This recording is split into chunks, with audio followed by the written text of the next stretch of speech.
Hi, welcome everyone. This video will help you learn employment relations, as well as showing professionalism at work, so you will be successful in all your endeavors.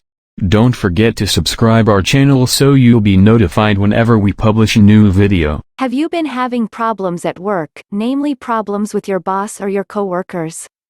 If you have, you are not alone. Workplace conflicts are a lot more common than you may have originally thought. You and many others may have problems with a coworker, a supervisor, or both.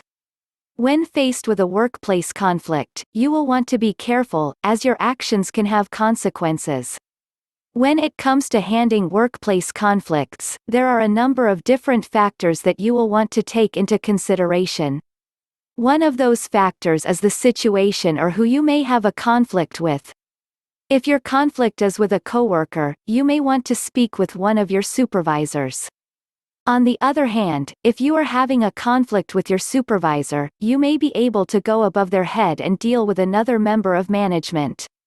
Speaking of having workplace conflicts with a coworker, it is important to note that you need to proceed with caution, especially when reporting their behavior to your supervisor. You need to remember that even the best of workplaces have cliques. You will want to make sure that your supervisor isn't close with the person in question. Even if a relationship does exist, you can still take your concerns to your boss, but you just need to do so in a pleasant and professional way. You will want to avoid, at all costs, sounding like you are spiteful or gossiping. On the other hand, if you have a problem or a workplace conflict with your supervisor, you will want to consider going above their head, especially if the conflict you are having is a major one. Major conflict can involve unfair treatment, unpaid overtime, and so forth. Unless you are dealing directly with the owner of your company, you will likely find that your supervisor has a boss and so on. When speaking with a supervisor, especially one who is ahead of your own manager, you will be as professional as possible.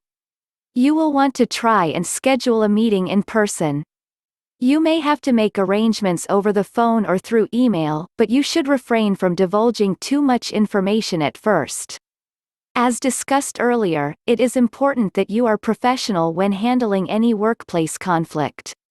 It may be a good idea to keep documentation of all the complaints or problems you would like to bring attention to.